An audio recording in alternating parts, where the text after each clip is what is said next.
I'm gonna tell the truth, even if it comes at a significant cost to my career, Jillian, as you voiced some concern about. Where's your proof that $150 million was offered from Bibi Netanyahu? No, I'm referring. Where is the proof? Please do not get any. No, because I didn't want to cover this, and you guys insisted, and I told you cover this.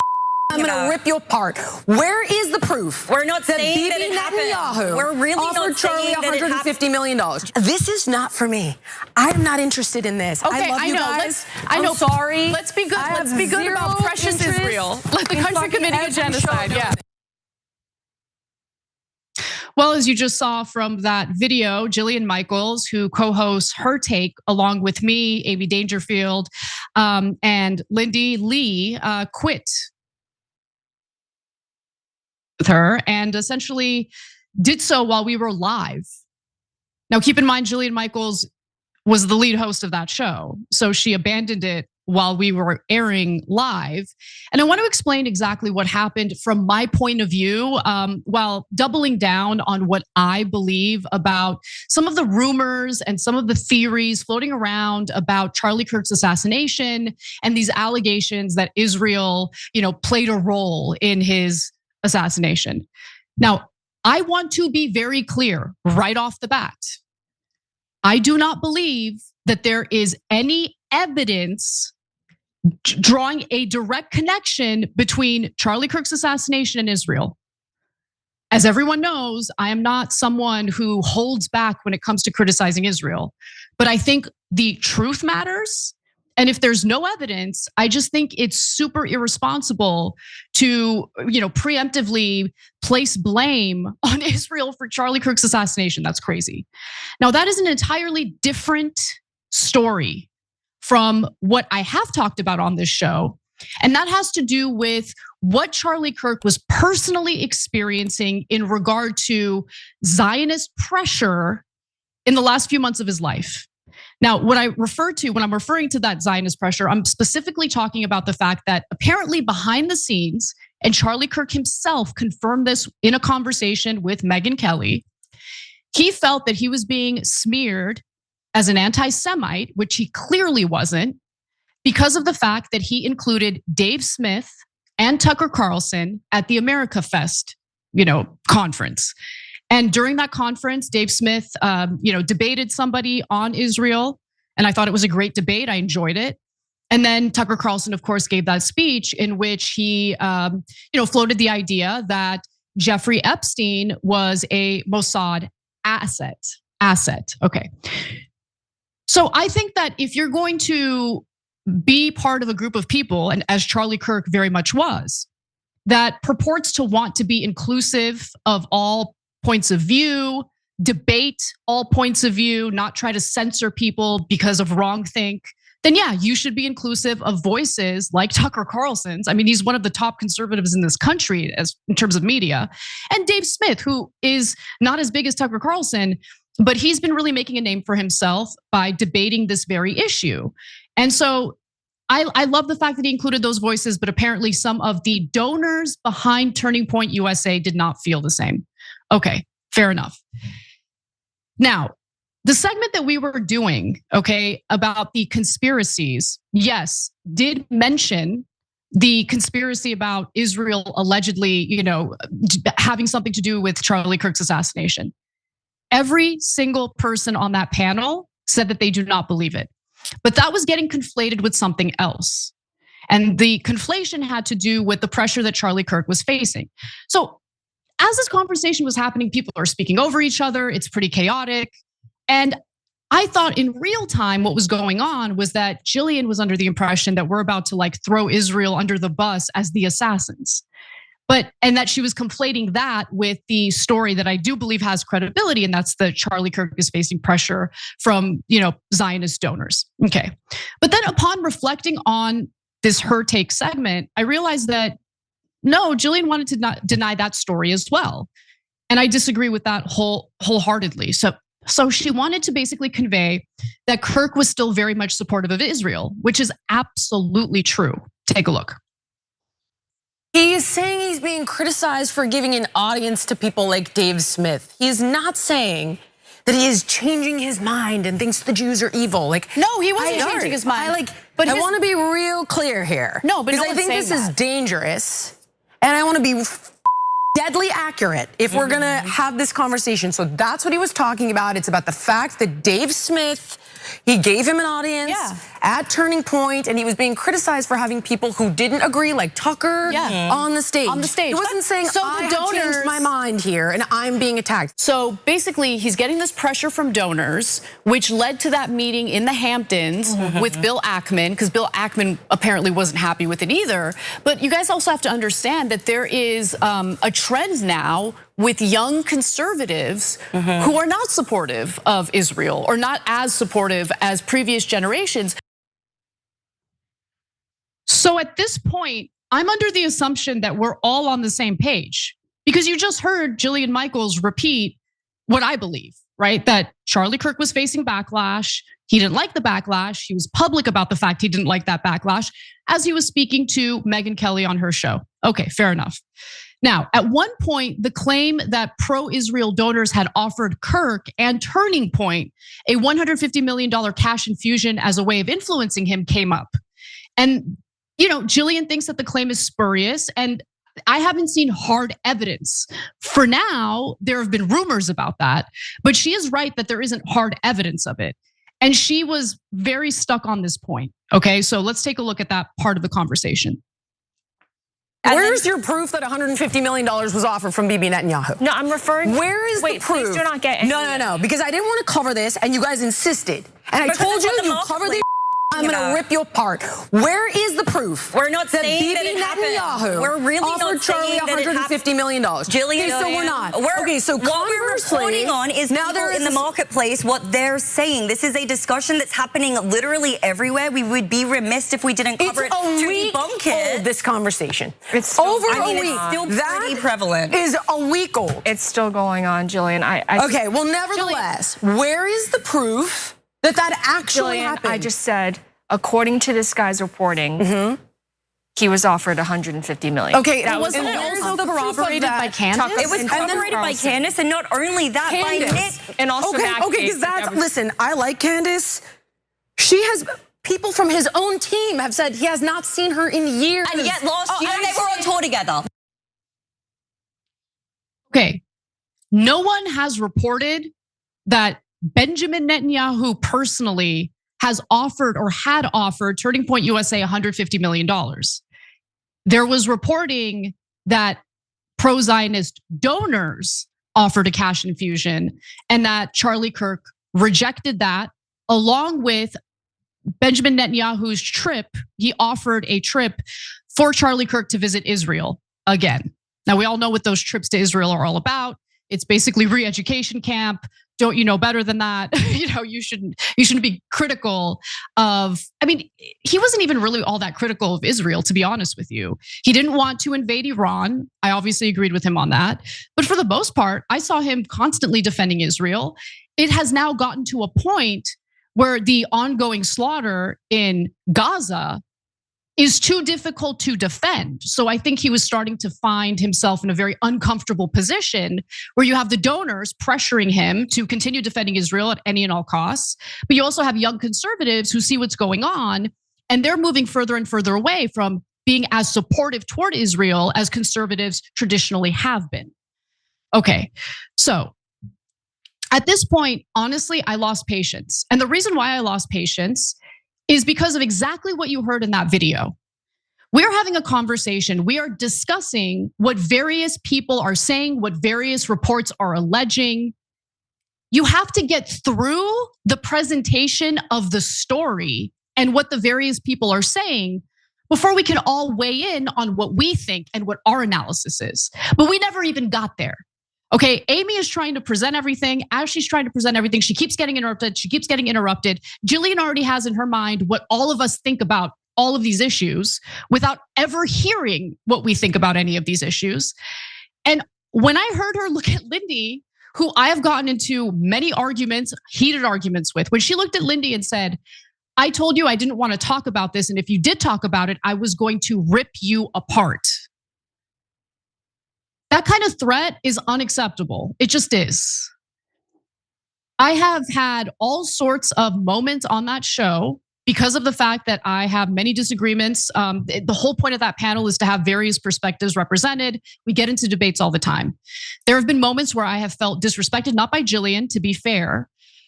And there have been moments where it's been, 3 versus 1, or, in the case of Adam Sosnick joining us, it was, basically 3 versus 1 because Amy wasn't really attacking me as we were debating Israel. But I never threatened anybody, and I never told anyone that I'm going to rip them apart. So at this point, I lose my patience, and I want to clear the air because I'm still at this moment under the impression that Jillian is conflating 2 different stories, okay? The conspiracy about Israel allegedly assassinating Charlie Kirk, which is ridiculous, and then the other story about the pressure that Charlie Kirk was facing. So I attempted to clear the air. Get a load of this. There are 2 things being conflated right now. There are conspiracy theorists who think Israel killed Charlie Kirk. They have yet to provide a shred of evidence proving that. Done. End of story. We're not talking about that. I am talking about something entirely different. talking about that. No, we're not. Hold on. Oh, you Let were me talking finish about my that. thought. Okay, the real issue here is that before most people even knew that Charlie Kirk was dead, you have Netanyahu giving multiple interviews talking about how, using the moment for his own political purposes, like the That's fool that he is. totally Let me finish my point. Him killing Charlie Kirk. Did I not just said that. I literally Okay, so now we're just gonna make Let a me finish sidebar my to- point, Jillian, because none of us can finish the damn point without someone else jumping down your throat. I don't think that Israel killed him because there's no evidence of that. But I had a problem with Netanyahu exploiting an assassination in this country for his own political means and purposes and lying about the nature of his relationship with Charlie Kirk. I cleared the air. Very specific. I repeated twice in the video you just saw that I don't think Israel is behind Charlie Kirk's assassination. Okay, but things still got out of control after that point. And it's just, I don't understand it. Well, actually now, thinking about this in retrospect, I do understand it. So at this point, in my opinion, I just think what Netanyahu did, like before most people even realized that Charlie Kirk was already pronounced dead. Like the same minute that Trump announced that Charlie Kirk had passed, you have Netanyahu doing some of the most detestable garbage commentary about who he believes killed Charlie Kirk. Okay, he goes on Fox News. I want you to take a look at that video. This is what I was referring to. He certainly didn't invite the violence, the horrible violence that tried to silence him. And this is a worldwide problem.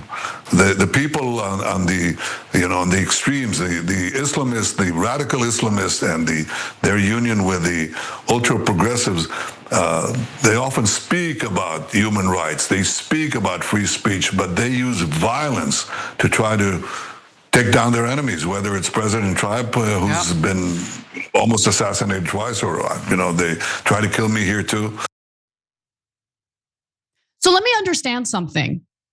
It is so below the belt and so unacceptable to prematurely blame Israel for an assassination when there's no evidence. And I agree with that take. How is it okay for the prime minister? This isn't just some random person online. This isn't some rando conspiracy theorist on X. This is the prime minister of Israel exploiting a tragic moment in American history for his own political purposes to spread hate and propaganda about Muslims.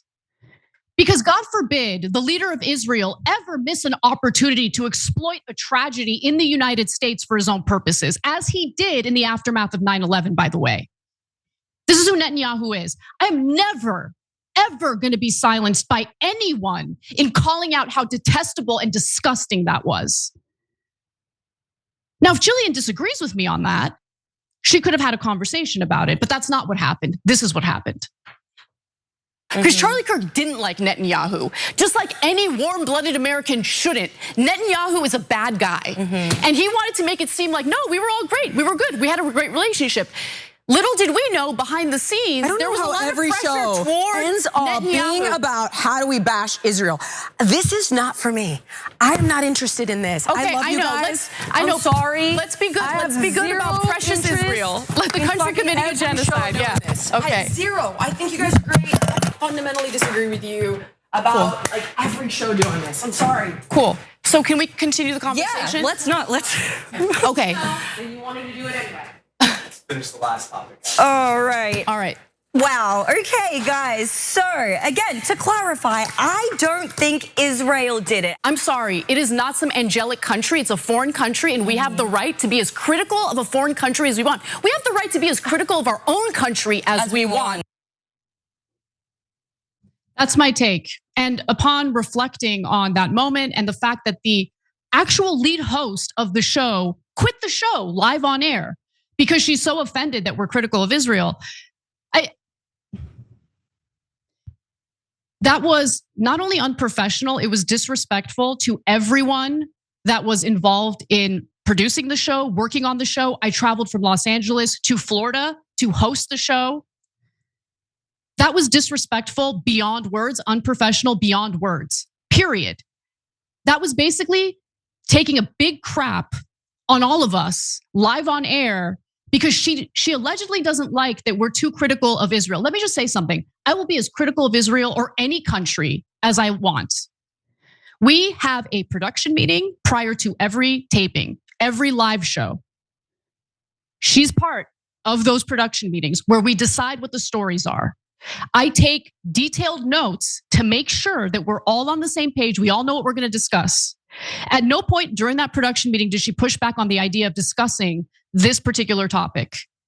The day before the show, as she typically likes to do, she tried to change the entire rundown, or at least add some weird Islamophobic story about how like, oh, there's a Muslim person or a Muslim leader in Texas or something who is going to Muslim-owned grocery stores and calling them out for their hypocrisy because they're selling pork items. I don't care. I mean, you have conservatives protesting abortion in front of abortion clinics. This is America, wakey, wakey. This is what religious liberty is. Religious people get to protest, things that they don't agree with as it pertains to their religious doctrine. But some weird hyper-local story that's specifically meant to demonize Muslims, no, she wanted to do a quick rapid fire round where we talk about those stories without any debate. And I said, no, that's a story that's worthy of debate. So we didn't add it, literally a day before our show. And what she said there, it was just so clear. It wasn't about reporting what was correct, what was incorrect, what had actual evidence behind it, what didn't have evidence behind it. She just didn't like that we were being too critical of Israel. A few weeks ago, she was trying to encourage me to sign on to a debate on the show with Coleman Hughes, who had just put out a piece denying that there's mass starvation in Gaza. Okay. When you walk off the show because your feelings are hurt and you're the main host of the show, that demonstrates a level of disregard and unprofessionalism that I'm not going to stay silent about. And to twist our words and make it appear as though we're trying to draw a connection between Charlie Kirk's assassination and Israel is ridiculous because literally no one did that. And today, there's even more evidence backing up what I believe is credible, that Charlie Kirk was in fact dealing with a lot of backlash because he's being inclusive of voices who are critical of Israel. And he felt afraid to be critical of Israel himself, as you're about to hear in this next clip. So today, Kirk's producer, Andrew Colvett, clarified that, yeah, Charlie Kirk was getting backlash and he was pretty irritated by it. Charlie's position on Israel was very clear. I like them more than I like Hamas. I just wish I was free to criticize Israel and not be labeled an anti-Semite, because I can criticize my own government and not be called anti-American. Right. But why do I have more freedom to do, that and not criticize, a foreign government? And he was really upset that there was this sort of clamp down on the freedom of expression, the freedom of ideas, free speech when it came to a foreign government. And I will say this, he felt like he had earned the right as a friend of the Jewish people over the years and all of the things that he had done. He felt like his bona fides in that respect were unassailable and that he should have the freedom to say, hey, it's time to end the war. Hey, it's time to stop the killing. But, you know, when you, with Tucker, for example, yeah, I mean, we took some pushback, we lost some donors. And what's interesting is it wasn't necessarily Jewish donors. Yeah, because Zionists include evangelicals. This is not about Jews, as I've said a billion times before. There is also an intentional conflation of Israel and Jewish people in general. And that's done intentionally to smear anyone who dares to be critical of Israel as an anti-Semite. If you are critical of a government, it doesn't mean that you hate the people of that country. If you are critical of a government that refers to Israel as a Jewish state, it doesn't mean that you are anti-Semitic or hate Jewish people. It means that you have a problem with the conduct of that government.